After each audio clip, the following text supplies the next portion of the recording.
So we came to Cades Cove. We're supposed to be able to just see nature. So out in the fields, we actually have turkeys at home, but here's turkeys. And then across the road, there are lots of horses. Lots and lots of horses. Anyway, we're on an 11-mile loop. We just started, so we'll see what we see.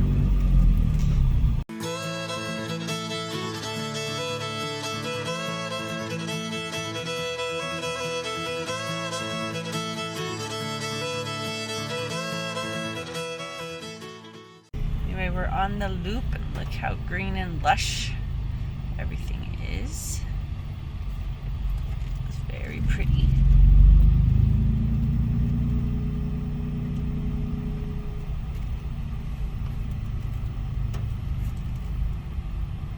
There's a bear crossing the road. Oh, look at that! Awesome! My first time seeing bears while I've been in Tennessee. I wonder if any more are around. Another cub. Here comes more. Look at that. Oh, awesome. All right, well that made the whole trip. Even if we see nothing else, that was awesome. They're running in the grass back there. Don't know if I could see them anymore, but that was amazing. That was a lot of cubs. Okay, we're walking up the trail to the John Oliver House. Said that they moved here in 1818 and started construction. And it would have taken them a few years to build. And it is one of the oldest structures in the Smoky Mountains National Park. Okay, we're inside the John Oliver House, and obviously here is a built-in fireplace and a little closet door. Looks like the staircase to go upstairs, which I'll check that out in a minute. Out to the back, and just another door out to the back. So it's just one big room down here. And then we head upstairs. Well, I'm on the second floor, but they don't want us to come up, and it's very dark, so you probably can't see. But anyway, there was just one big area where they probably just slept. Maybe had some storage. But anyway, very dark. Here's the outside of the cabin. You can see how they put the pieces of wood together and then filled it in with some type of mud or clay. Back in the early 1800s. Here's a very unique looking tree where maybe stuff used to be hidden. Or maybe it just over time got that way. But again, we're just walking a trail here, checking out nature. Okay, we're outside the Methodist Church here in Cades Cove. I'm going to go inside and check it out. Okay, inside the church, someone is playing their piano.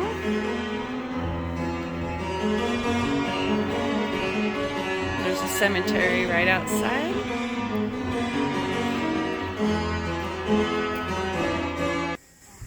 And here's the cemetery outside of the Methodist Church. Okay, this grave made me sad to see that this family lost a child in 1916, 1917, and 1918. And the first two must have died the day of their birth, since it just has the one date. The other one was born in February 1917 and passed away in September 1917 and only lived 7 months. Not even 7 months, basically 6 months. I can't imagine the pain that that family must have gone through, losing 3 sons 3 years in a row. Yep, and here are the original graves, and it does show that the child passed away the day it was born. infant son, October 19th, 1918 to October 19th, 1918. One February 18th, 1916 to February 18th, 1916. It doesn't even have names, which is kind of sad as well. They don't name children that pass away. That seems odd. But the other one was named Otis. This one says Otis, O-D-I-S. The other one back there says Otis, O-T-I-S. So I'm not sure which one is correct.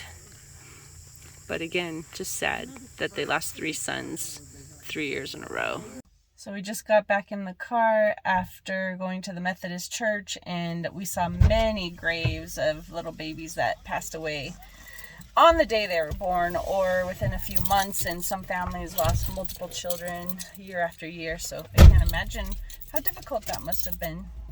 So this is the Missionary Baptist Church, and from what I read in the booklet, it said this church was founded because the members believed in missionary work, but the church they were in didn't really want to support it, so they left to start their own.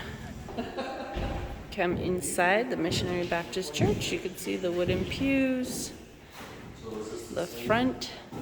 That looks like it may have even been remodeled. It looks newer. Some more pews. Interesting, some are sideways, and then some face forward. And then there's another graveyard on the side of this church. I'm not going to stop to look through all of these now. Garth is actually waiting in the car this time. And there's a turkey just walking along.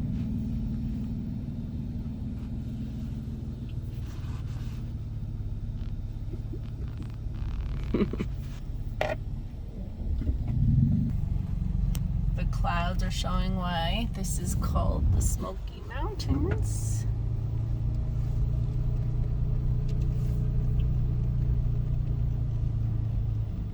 Them just above some of the peaks, and it does look like smoke. Oh, Garth is grabbing it.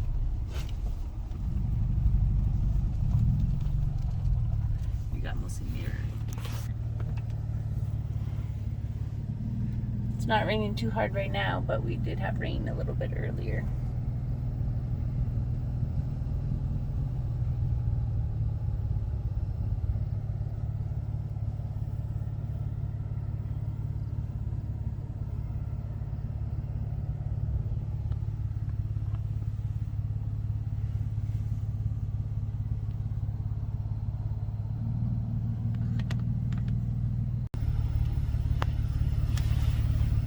Go back some more, walking around, enjoying the greenery.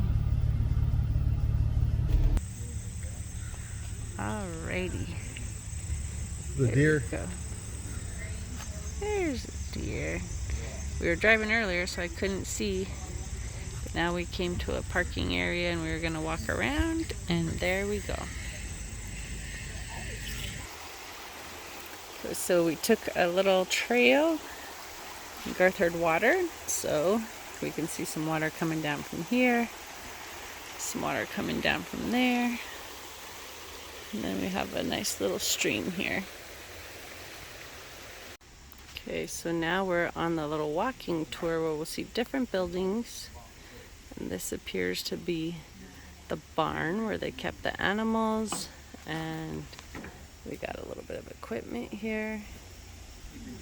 You can see.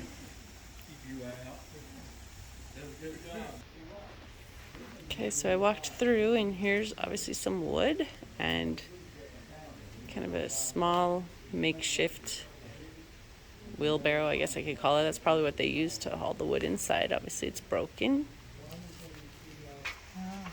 It'll roll out, then you let it back down, and just keep going.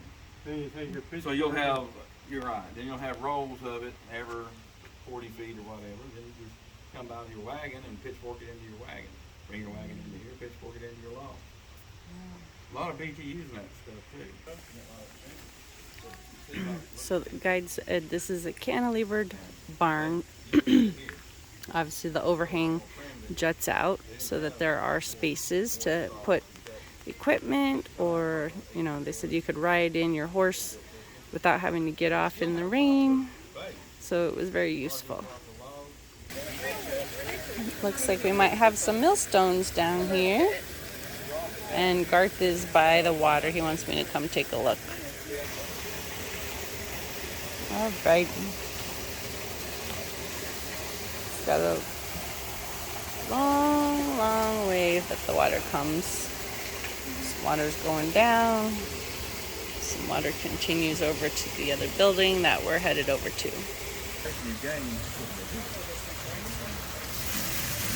So where's the corn? Inside the slough?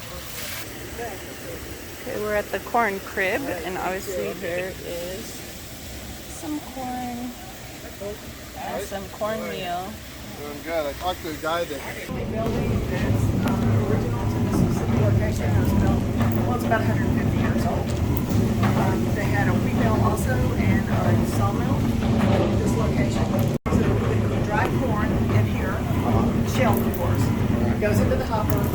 It's vibrated down in between the two stones. The stones weigh 2,000 pounds apiece. The top of it is a running stone. Moves around, cuts the corn in between the grooves, and then it comes out. Very nice.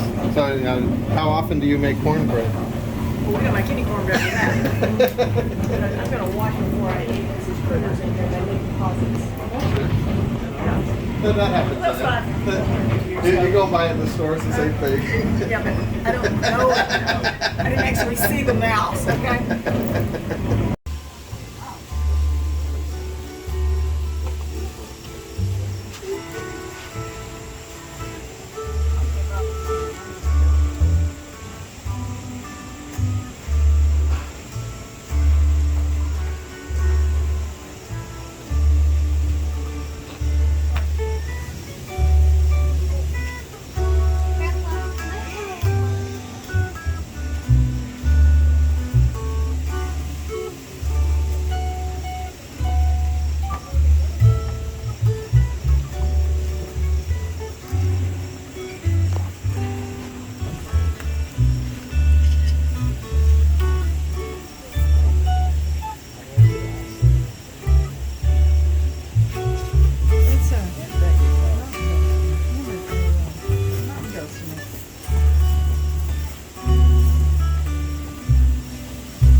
Just 3 strings.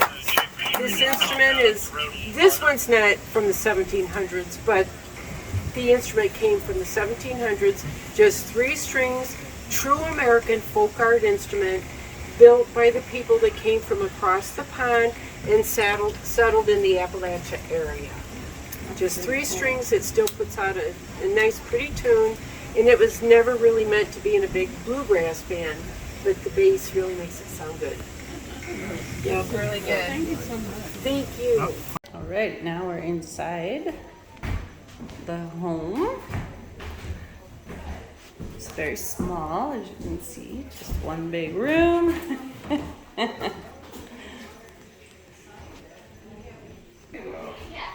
So I'm in the room that is the kitchen. One of the things I saw said this was known as Aunt Becky's home, and she was never married. She bought this house with her brother, and she lived here until her death, and that she's buried in the cemetery outside. But you can see the old stove here, the chimney that goes out, so the kitchen. Again, it's very dark in here, so I'm not sure if you'll be able to really see much, but obviously there's a door, and they have a table here. Okay, so here's the outside of what is known as the Cable House.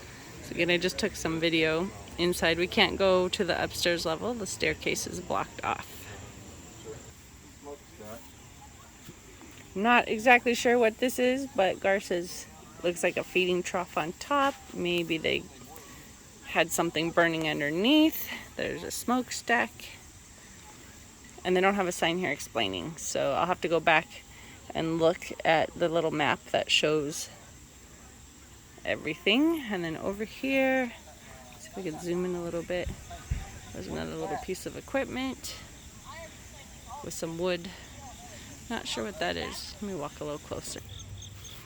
All right, so Garth was explaining that the animals walk in a circle. They have a harness on, and then you put, which looks to be, in this case, sugar cane, he said. And then I remember on the map they said sorghum press. I don't know if they actually called it a press, but anyway, they used to juice sorghum here. So you would put a bucket at the bottom down here, and this is where the liquid would come out, and those would turn on the inside and squeeze out the juice. So again, I don't have the little map description with me right now, but there's obviously liquid in the top, and it's like a stove. You could see where smoke would come out. So Garth thinks maybe this is where they cooked it down to make it thicker.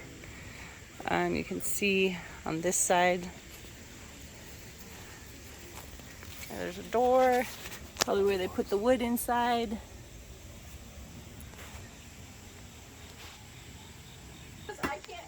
Okay, I believe we're about to go into the blacksmith's area, so I'm just going to walk inside and see what we see. Bring the horses over and get them shoes. Well, your horses would not be in good shape if you did that. No, so the blacksmiths were kind of generalists that made a lot of things, and the farrier was a very specialist. So I kind of think of it as the difference between a podiatrist and a doctor. So the blacksmith could make a horseshoe but didn't know enough about a horse's anatomy to properly shoe it without hurting the horse. So you really needed to have the farrier to work on the horses.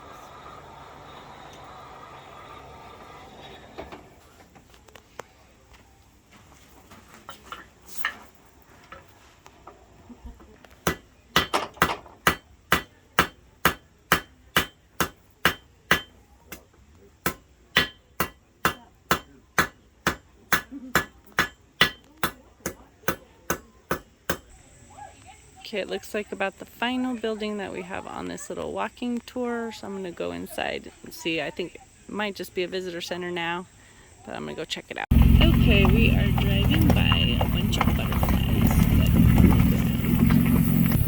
There they are.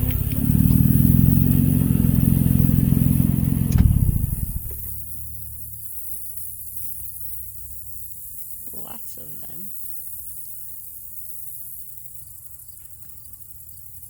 So we stopped and we're going to walk up a trail to see another home, but in the meantime I just wanted to grab this beautiful vista.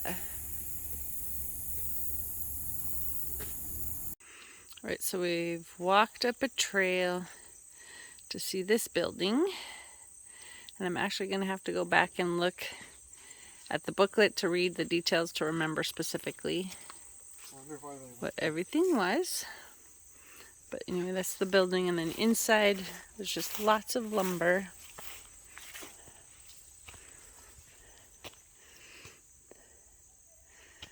Doorway over there, obviously open.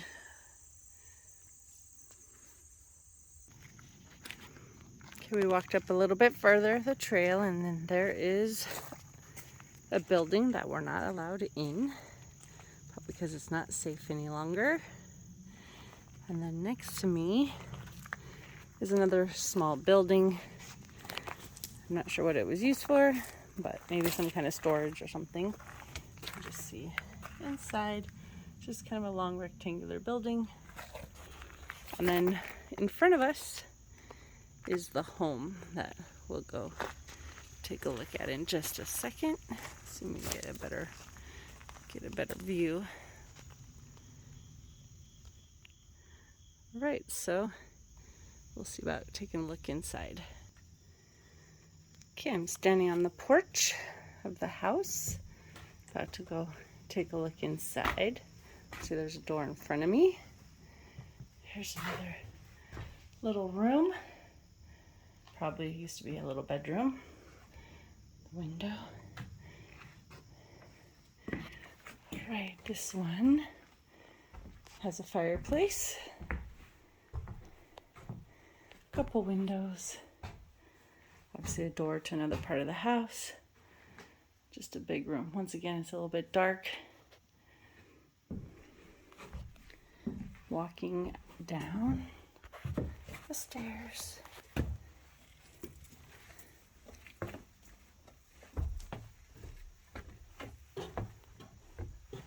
Just being careful.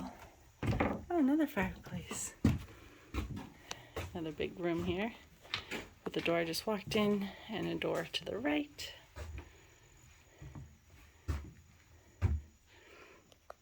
The door to the outside. Let's see. It's back here. Another little building.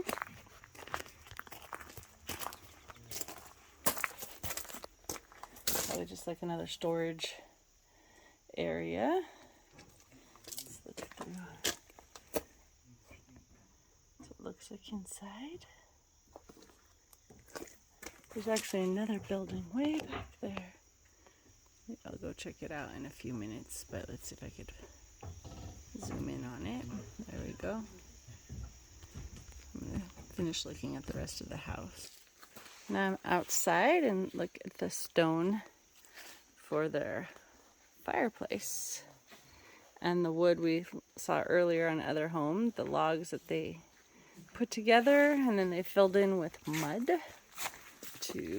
or clay maybe even, to kind of keep it insulated, but here's how it was put together. So this building is right in the middle of where water would be coming down this hill. You can actually hear the water. Let me go to the front of the building and you'll see water is dripping out into that little pipe area, and it's running down. So not sure what they used to do. Garth said, maybe some type of power generation using water. But that was the last building. So the booklet said that Matilda was abandoned by her husband with a small son, and her brothers quickly built her a small house. And then she was courted and married to Mr. Whitehouse, who built a larger house for their family so that they could have a more comfortable place to stay. So I'm gonna go inside and take a picture or video of the homes. Okay, I just walked in and there's obviously a window. Here's a fireplace again. It's a bit dark. Some doors leading to another part of the house, and so just kind of a bigger room here. I'm gonna walk through the doorway.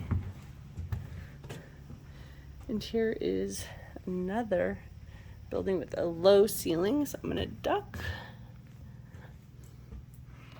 And just a room with some very small windows.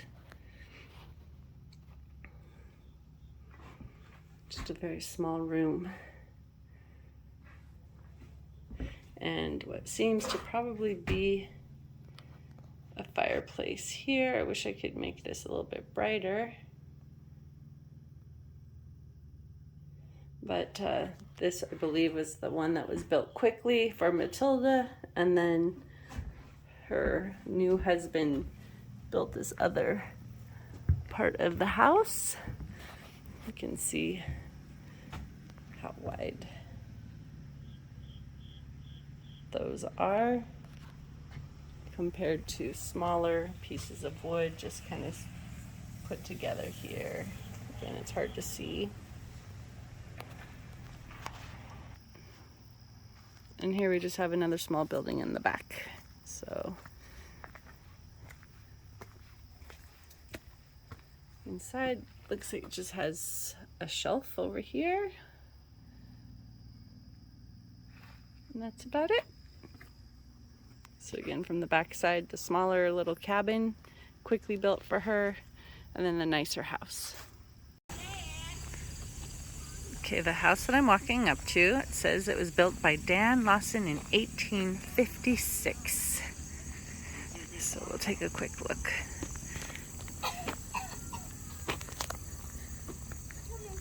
Oh, I can come in? Thank you.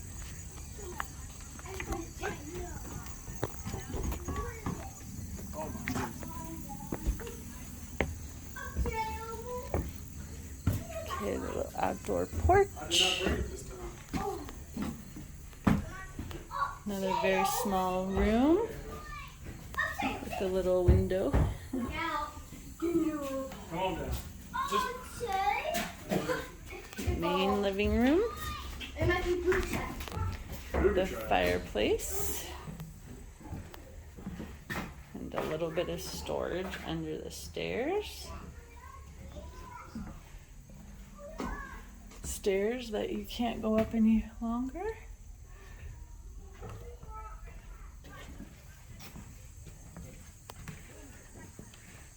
Another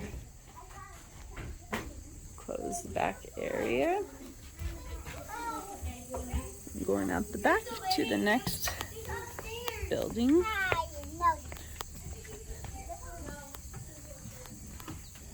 Into the woods.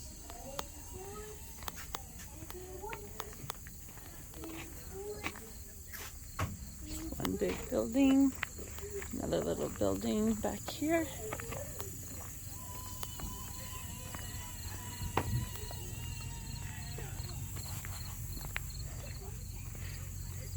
One of the things I read said they needed so many different buildings because they needed a smokehouse to keep meats, and they needed a place for corn.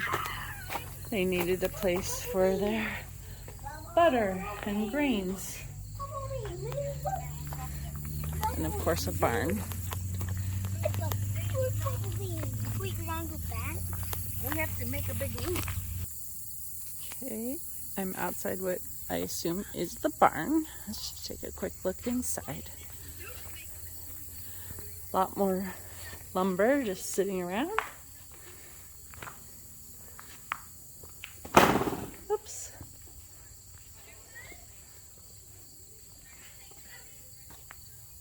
The area, another one on the side. So again, I assume it was barn, but it's just kind of falling apart now. One of the doors. And the land behind.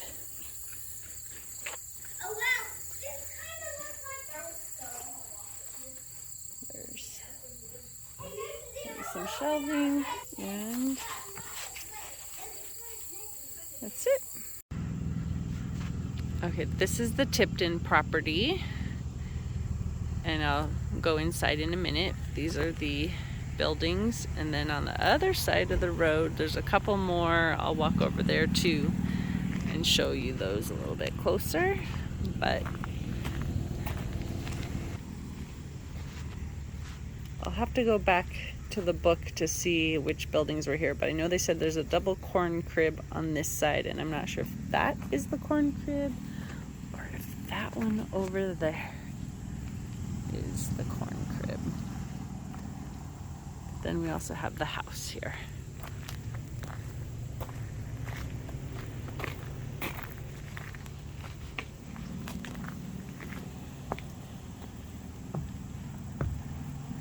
Again, walking up the porch. This one is much bigger than some of the other ones we've seen. It's a nice fireplace, windows. The door into other part of the house. Looks like you might have closed this off. Well, there's a door here to the next part of the house. A little bit longer than some of the other ones that were just short little rooms, and a door leading outside.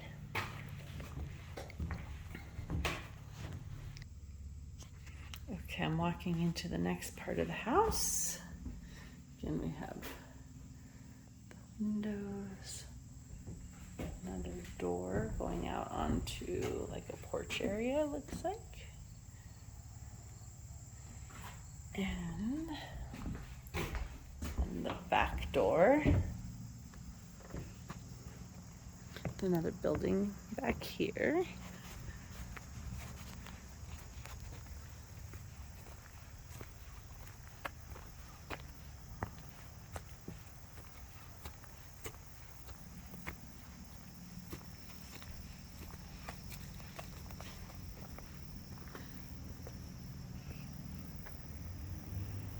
This is the inside of like a tree trunk or something.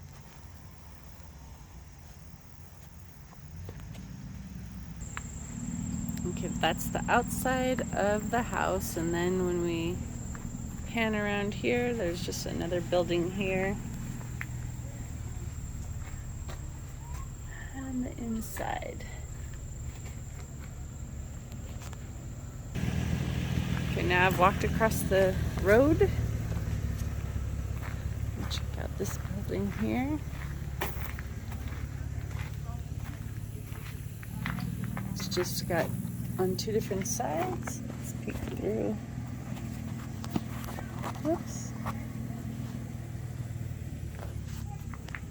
Same kind of thing. Let's go outside and see if we can peek through.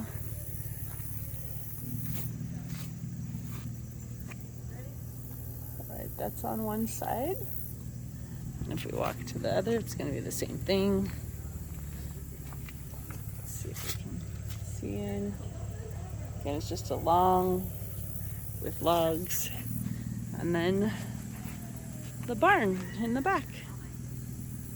Cantilevered barn.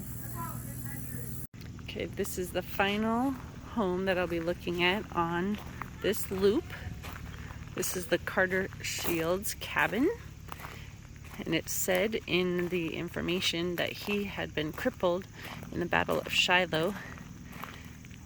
Ended up marrying somebody and moving away for a while. Then came back and lived here for 11 years before leaving again. So let me take a quick look inside.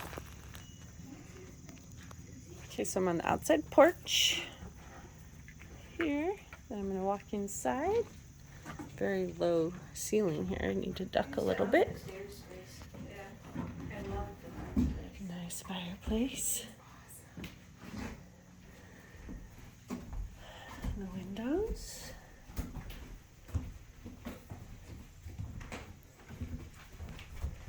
Looks like they have like a cabinet here. I don't know if it will open. Let's see up. Oh, that's the stairs to go up. I wonder if we can go up. Oh, here we go. Here's a loft. It's a nice window up there. Go back down. The